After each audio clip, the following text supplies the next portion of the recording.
नमस्कार दोस्तों, स्वागत है आप सभी का हमारे न्यूज 20 टीवी पर। दोस्तों, मैं आज आपके लिए लाया हूं देश और दुनिया की 20 बड़ी खबरें। तो आपको एक एक करके सभी खबरें विस्तार से बताई जाएगी, तो वीडियो को अंत तक देखें। तो चलिए दोस्तों, शुरुआत करते हैं आज की पहली खबर के साथ। दोस्तों, आज की पहली खबर चीन से है। दोस्तों, चीन ने अंतरिक्ष से किया महाविनाशक मिसाइल का परीक्षण, अमेरिका हैरान। आपको बताते चलो कि दोस्तों, दुनिया में महाशक्तिशाली बनने के लिए चीन हमेशा कोई न कोई गुप्त परीक्षण करता आया है, लेकिन इस बार चीन अपने मिशन को छुपा नहीं सका। मीडिया रिपोर्ट के अनुसार ड्रैगन ने अगस्त के महीने में महाविनाशक हाइपरसोनिक मिसाइल का परीक्षण किया था, जिसका खुलासा अब हुआ है। ये मिसाइल परीक्षण परमाणु क्षमता वाली मिसाइल है। चीन के अंतरिक्ष से मिसाइल दागने की क्षमता अभी किसी देश के पास नहीं है। चीन के इस कदम पर कई बड़े देशों ने चिंता जताई है। वही दूसरी खबर दोस्तों, राहुल ने कहा हम लोगों से मिलकर भी नहीं माने नवजोत सिंह सिद्धू। सोनिया गांधी को लिखा 13 मांगों वाला खत, चन्नी की बढ़ेगी टेंशन। आपको बताते चलो कि दोस्तों, नवजोत सिंह सिद्धू पंजाब में कांग्रेस आला कमान की गले की हड्डी बनते जा रहे हैं, क्योंकि ऐसा लगने लगा है कि सिद्धू के रहते हुए पंजाब कांग्रेस का स्यापा खत्म ही नहीं हो सकता। 2-3 दिन पहले ही राहुल गांधी ने नवजोत सिंह सिद्धू से मुलाकात की थी, जिसके बाद उन्होंने पंजाब कांग्रेस पद से इस्तीफा वापस ले लिया था। वही खबर उत्तराखंड से दोस्तों, केदारनाथ यात्रा पर रोक, 4 धाम यात्रा को लेकर सीएम धामी ने कही बातें।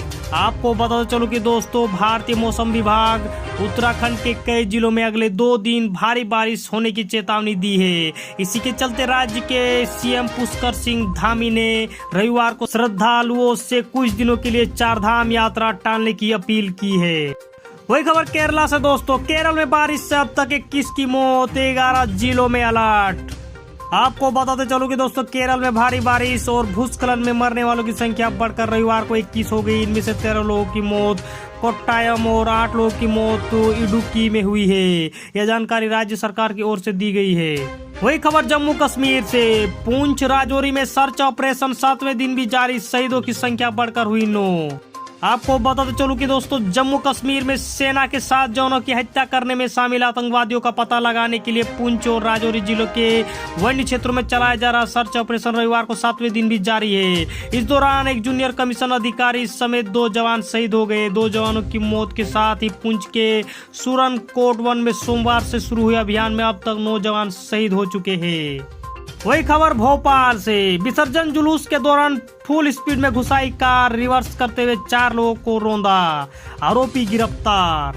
आपको बताते चलो कि मध्य प्रदेश के भोपाल में प्रतिमा विसर्जन के दौरान बेहद सनसनीखेज वारदात सामने आई, जब एक तेज रफ्तार कार ने विसर्जन जुलूस में शामिल 4 लोगों को टक्कर मार दी। इस हादसे में घायल एक शख्स की हालत गंभीर बनी हुई है। घटना का चौंकाने वाला वीडियो भी सामने आया।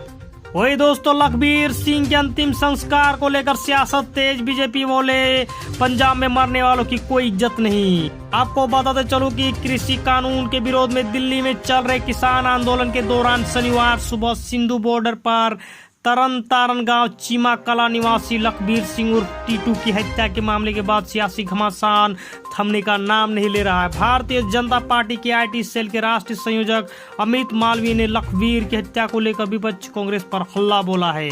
वही दोस्तों, हिंदुत्व पर भागवत और उद्धव ठाकरे के बयान से गरमाई सियासत, अब ओवैसी ने भी मारी एंट्री।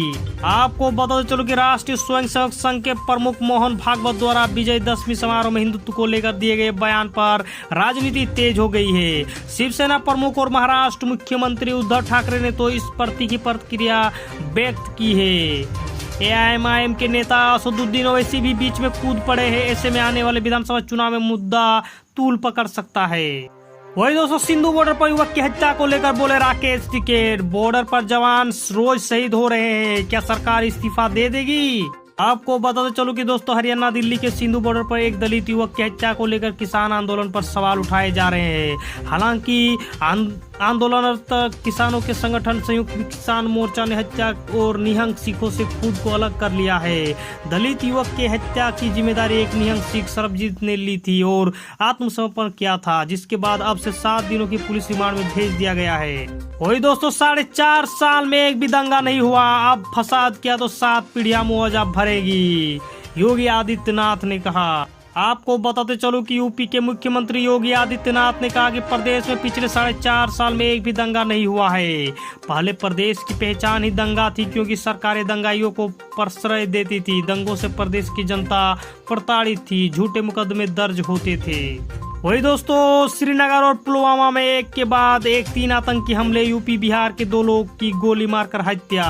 आपको बताते चलो कि सुरक्षा बलों की तरफ से लगातार निशाना बनाए जाने से भड़नाए आतंकियों ने शनिवार शाम श्रीनगर और पुलवामा में 3 हमले किए। इनमें 2 गैर कश्मीरी नागरिकों की मौत हो गई। आतंकियों ने सुरक्षा बलों पर ग्रेनेड अटैक भी किया, पर उनका निशाना चूक गया। सेना संदिग्ध आतंकियों की तलाश में सर्च ऑपरेशन चला रही है। वही दोस्तों, शिवसेना महाराष्ट्र ठाकरे से बाहर नहीं जा सकती। बीजेपी के आरोप पर उद्धव ठाकरे के नेता पढ़ने लगे रामायण की चौपाई। आपको बताते चलो कि हिंदुत्व को लेकर इन दिनों भाजपा और शिवसेना आमने सामने है। कभी दोनों एक साथ थे और अब दोनों एक दूसरे के विपरीत छोर पर खड़े रहकर आरोप प्रत्यारोप लगा रहे हैं। दशहरे पर एक कार्यक्रम के दौरान महाराष्ट्र के मुख्यमंत्री उद्धव ठाकरे ने कहा कि हिंदुत्व को बाहर वालों से नहीं बल्कि उन नव हिंदुत्ववादियों से खतरा है, जिन्होंने सत्ता हासिल करने के लिए हिंदुत्व का इस्तेमाल किया। दोस्तों, अखिलेश का तांज, यूपी के विकास के लिए भाजपा को हटाना जरूरी, योगी नहीं योगी सरकार बनानी चाहिए। आपको बताते चलो कि अखिलेश रविवार को मीडिया को संबोधित कर रहे थे। इसके पहले मुख्यमंत्री योगी आदित्यनाथ ने पिछड़ा वर्ग सम्मेलन में अखिलेश यादव पर निशाना साधते हुए कहा था कि 2017 के पहले प्रदेश की पहचान दंगों से होती थी। विकास सिर्फ एक ही परिवार का हो रहा था, पर अब प्रदेश तरक्की के रास्ते पर बढ़ रहा है।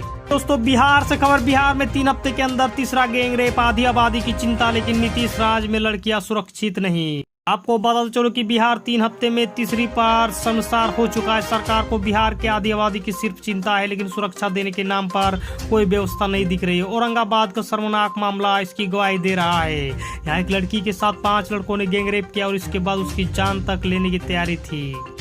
वही दोस्तों, भारत ने पाक एनएसए को दिया न्योता, अफगानिस्तान के मुद्दे पर अगले महीने दिल्ली में बैठक। आपको पता चला अगले महीने अफगानिस्तान की स्थिति पर दिल्ली में राष्ट्रीय सुरक्षा सलाहकारों की बैठक होनी है। इसकी मेजबानी भारत करेगा। इस बैठक में कई अन्य देशों के साथ रूस और पाकिस्तान को भी न्योता दिया गया है। बैठक की अध्यक्षता भारत के राष्ट्रीय सुरक्षा सलाहकार अजीत डोभाल करेंगे।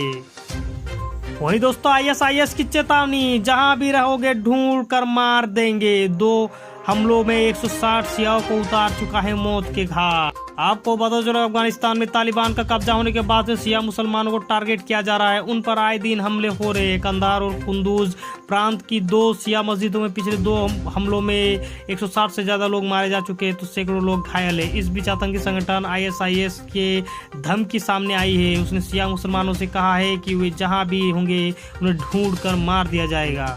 वही दोस्तों, रूस में टूटे कोरोना के सारे रिकॉर्ड, एक दिन में इतने लोगों ने तोड़ा दाम। आपको बता चलो कि दोस्तों, रूस में पहली बार कोविड-19 से एक दिन में मरने वालों की संख्या 1000 के आंकड़े को पार कर गई है। इसके अलावा देश में संक्रमण के मामले में भी वृद्धि दर्ज की गई है।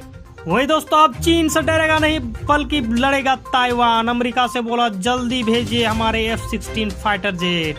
आपको बताते चलो कि चीन से बढ़ते खतरे के बीच ताइवान ने अमेरिका से जल्द F-16 विमानों की डिलीवरी करने की गुहार लगाई है। अब ताइवान ने चीन के साथ 2-2 हाथ करने का मन बना लिया है। यही वजह है कि वह अपनी सुरक्षा के लिए पहले से ज्यादा तैयार दिख रहा है।